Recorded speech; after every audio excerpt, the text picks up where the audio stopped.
जब व्यक्ति को सम्मान नहीं मिलता है, व्यक्ति एक ही जगह अटक कर रह जाता है, उसको सफलता नहीं मिलती है, जब व्यक्ति को बार बार अपयश मिलता है, जब व्यक्ति को बार बार टेंशन आता है, वो डिप्रेशन में पड़ा रहता है, चिंता में पड़ा रहता है, तो शिव जी को केवल दो चीजें ऐसी चढ़ती है जो हमारे भीतर के क्लेशों को, अशांति को, दुख को, तकलीफ को, कष्ट को हमारे भीतर से निकालता है। एक है धतूरा और दूसरे नंबर पर है समी का पत्र। एक धतूरा और दूसरे नंबर पर समी का पत्र। ये जो समी का पत्र होता है,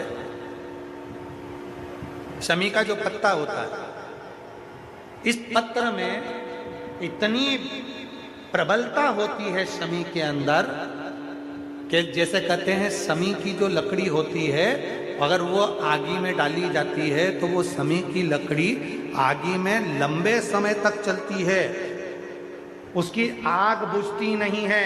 सारी लकड़ियों की आग जल्दी बुझ जाती है, पर समी की लकड़ी की आग लंबे समय तक चलती है। उसी तरह एक समी का पत्र, जब हमारे भीतर बहुत क्लेश होता है, अशांति होती है, टेंशन होता है, डिप्रेशन होता है, जब मन में अशांति होती है, चिंता होती है, व्याधि आती हैं, तो एक शमी का पत्र जब हम भगवान देवाधिदेव महादेव को समर्पित करना चालू कर देते हैं, तो हमारे भीतर की जो भी तकलीफें हैं, कष्ट हैं, बीमारियां हैं, रोग है, ये सब धीरे धीरे कटना प्रारंभ हो जाता है।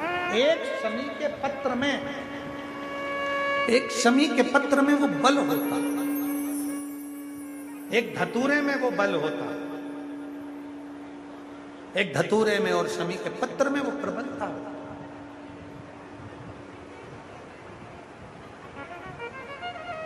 धतूरे को भी तीन तरह से चढ़ाया जाता है। जब घर में बहुत क्लेश होता है, अशांति होती है, तो धतूरे को चढ़ाने के बाद शिव जी पे जल चढ़ाया जाता है। जब कोई घर में बड़ी बीमारी आ जाती है और डॉक्टर ने कह दिया कि इसकी तो ऑपरेशन ही कराना पड़ेगा, इसको कहीं ना कहीं तकलीफ ज्यादा ही है और ऐसा लग रहा है कि बहुत तकलीफ में जाएगी ये बीमारी, उस समय पर धतूरे में लाल चंदन और पीला चंदन लगाकर शिव जी को चढ़ाया जाता है। और तीसरे नंबर पर जब घर के लोग सब अलग अलग दिशा में जाने लगे, ना ये हमारी सुने ना वो हमारी सुने, सब अलग अलग दिशा में भाग रहे हैं, तब धतूरे के साथ 5 काली तिल को डालकर धतूरे पर शिव को समर्पित करना प्रारंभ किया जाता है, तो सब ठीक होना प्रारंभ। 3 क्रम धतूरे। सारी दुनिया ने उसके लिए कहा कि शंकर जी को अखंड बेलपत्र चढ़ाया करो, टूटी हुई बेलपत्र शिव जी को नहीं चढ़ाना चाहिए। शंकर भगवान को टूटी बेलपत्र नहीं चढ़ती। किसी ने कह दिया शंकर जी को ये नहीं चढ़ता।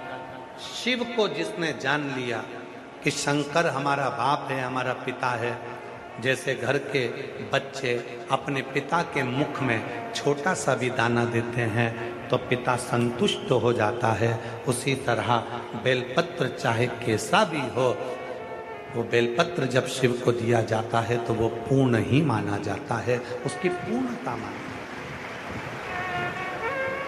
कई लोगों का शरीर बेकार हो जाता है, कष्ट हो जाता है, रोग आता है, बीमारी आती है, और वो उसने सुना कि सियोर वाले बाबा ने कहा है कि बेलपत्र चढ़ी हुई खाना चाहिए। अब सियोर वाले बाबा ने क्या कहा कि जब तुम बीमार हो, तकलीफ में हो, तुम्हें रोग है, तब बेलपत्र खाओ।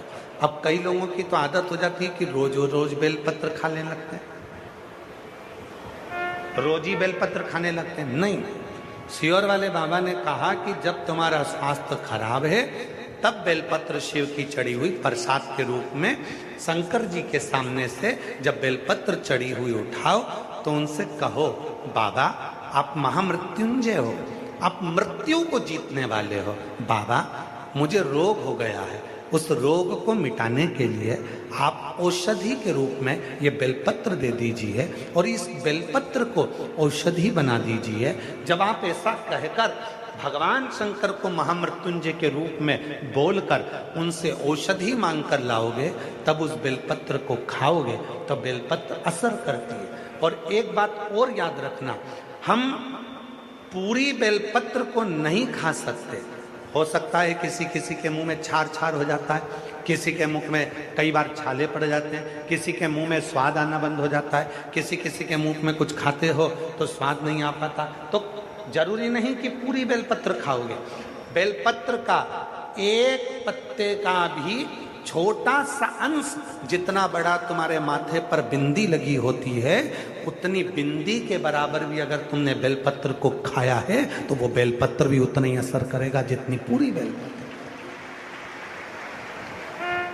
जितनी बड़ी बिंदी अपने माथे पर लगी है उतनी बेलपत्र, उतनी बिंदी के बराबर भी अगर बेलपत्र हम खा रहे हैं तो उतना ही असर करेगा। जरूरी नहीं है कि पेट दुख रहा है तो दवाई का पूरा पत्ता ही खा जाओ, सिर दुख रहा है तो टेबलेट का पूरा पत्ता ही खा जाओ, 12 की 12 गोली खा गया। एक गोली निकालो और उसको खाओ। उसी तरह शरीर में अगर कष्ट है, तुम पूरी बेलपत्र नहीं खा सकते, मुंह में स्वाद नहीं आता, छाड़ छाड़ हो जाता है, मुख में अगर बेलपत्र खाने के बाद तुम्हें स्वाद नहीं आ पा रहा, तो इतनी सी बेलपत्र का टुकड़ा, जितनी बड़ी तुम्हारे माथे पर बिंदी रहती है उतना बड़ा टुकड़ा आप नंदी के पास बैठकर उसको खाना प्रारंभ करिए, वो बेलपत्र भी उतना ही असर करे, उतना ही असर करे।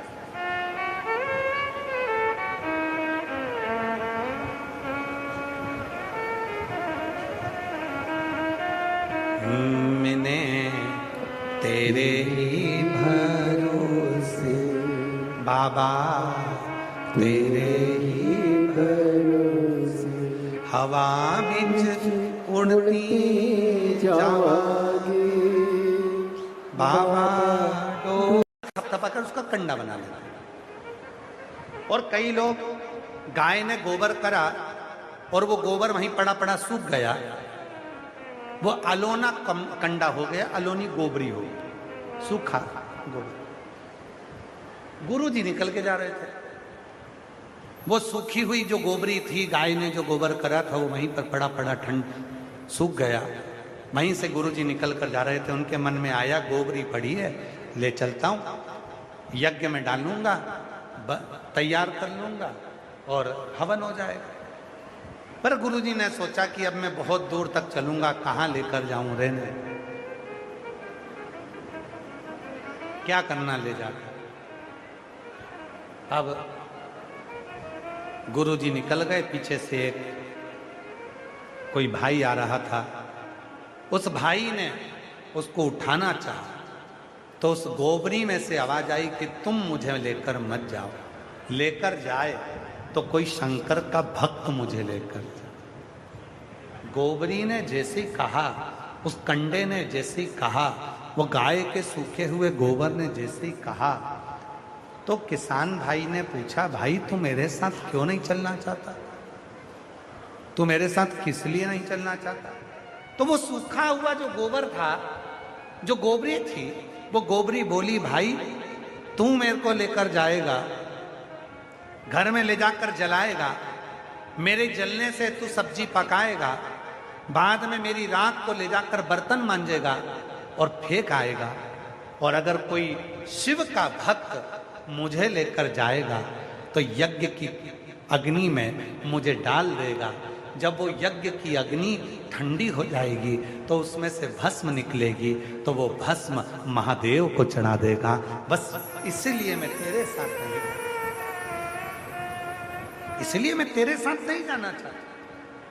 कोई शिव का भक्त हमारी जिंदगी में एक ऐसा आ जाता है, कोई शंकर का भक्त हमारी जिंदगी में ऐसा आ जाता है, कोई शिव का भक्त हमारे जीवन में ऐसा मिल जाता है जो हमको ले जाकर देवाधिदेव महादेव तक छोड़ देता है। कोई शंकर का भक्त हमारे जिंदगी में ऐसा मिल जाता है जो हमको ले जाकर भगवान शंकर की शरणागति में छोड़ देता है। कोई शिव का भक्त हमारी जिंदगी में ऐसा मिल जाता है जो भगवान की अविरल भक्ति हमको करना सिखा देता है। और जब हम भगवान की अविरल भक्ति में श्री शिवाय नमस्तुभ्यम के उस मंत्र में जब डूबने लगते हैं तब शिव अपने आप कृपा करना प्रारंभ कर देते हैं। कोई भक्त हमारी जिंदगी में ऐसा नहीं।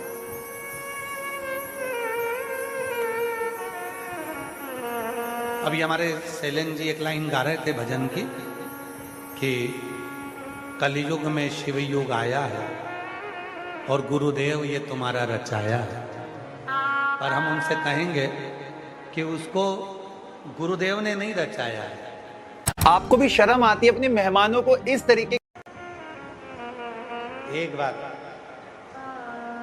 बाल्यावस्था में पार्वती जी ने तुमरुका जी का भी स्मरण किया।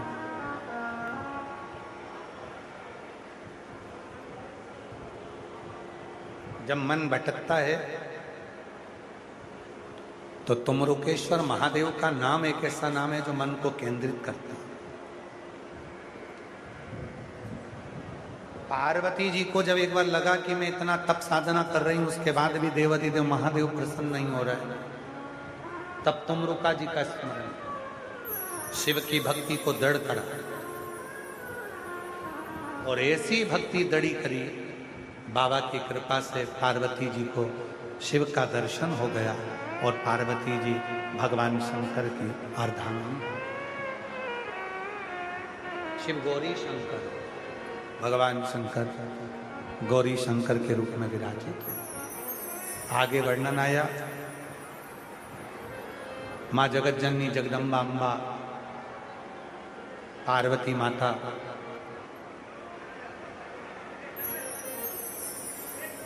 शरीर पर उपटन लगा है, स्नान करने के लिए जा रहे हैं।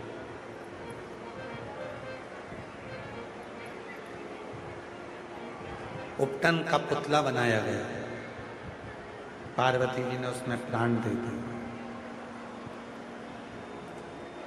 एक बालक ने जन्म ले लिया जिसका नाम विनायक। बेलपत्र शिव की चढ़ी हुई प्रसाद के रूप में शंकर जी के सामने से जब बेलपत्र चढ़ी हुई उठाओ तो उनसे कहो, बाबा आप महामृत्युंजय हो, आप मृत्यु को जीतने वाले हो। बाबा मुझे रोग हो गया है, उस रोग को मिटाने के लिए आप औषधि के रूप में ये बेलपत्र दे दीजिए और इस बेलपत्र को औषधि बना दीजिए। जब आप ऐसा कहकर भगवान शंकर को महामृत्युंजय के रूप में बोलकर उनसे औषधि मांगकर लाओगे, तब उस बेलपत्र को खाओगे तो बेलपत्र असर करती है। और एक बात और याद रखना, हम पूरी बेलपत्र को नहीं खा सकते। हो सकता है किसी किसी के मुंह में छार छार हो जाता है, किसी के मुख में कई बार जाते हैं। एक नजारा कि उनका मुख ये भी एक नजारा देता है। ये हरियाणा कहे ना, इस हरियाणा ने दिल हर लिया, इस हरियाणा ने मन को हर लिया है। इतना प्रेम, इतनी वात्सल्यता, इतनी करुणता, बच्चा बच्चा टॉफी, पानी, बिस्कुट आगे रह रह कर खिला रहा, पिला रहा, सेवा कर रहा है।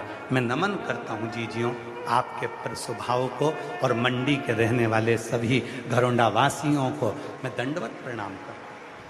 यहाँ के मीडिया को भी मैं नमन करता हूँ जो चतुरता से सब चीजों पर ध्यान रखकर इस कथा को सफल बनाने का प्रयास कर रही है। सफल शायद हमारे जीवन में ऐसा पहली बार देखने को मिला जो नजारा। और मैं कहूंगा करनाल वाले, मैं कहूंगा कुरुक्षेत्र वाले, मैं कहूंगा सोनीपत पानीपत वालों, एक बार दिल्ली वालों आकर दिन में फुर्सत ना मिले तो रात में आकर घरोंडा का एक आनंद देखिए कि घरोंडा में इन सारे व्यापारियों ने मिलकर कितना आनंद कराया। देखो जब सब समाज एक हो जाती है तो कितना आनंद बरसता है। उनको दिखाओ, आओ देखो, वो शिव कृपा करे। और अभी फिर कहकर जा रहे हैं, हे मंडी वालों चिंता मत करना, मेरा भोले बाबा जब तुमको तुम्हारे व्यापार में इतना दे देना, सारी समाजों को जिन जिन ने लगाया है एक एक रुपया, उनको मेरा भोले बाबा दे देना, तो इन जीजियों के लिए एक बार फिर कथा करा लेना।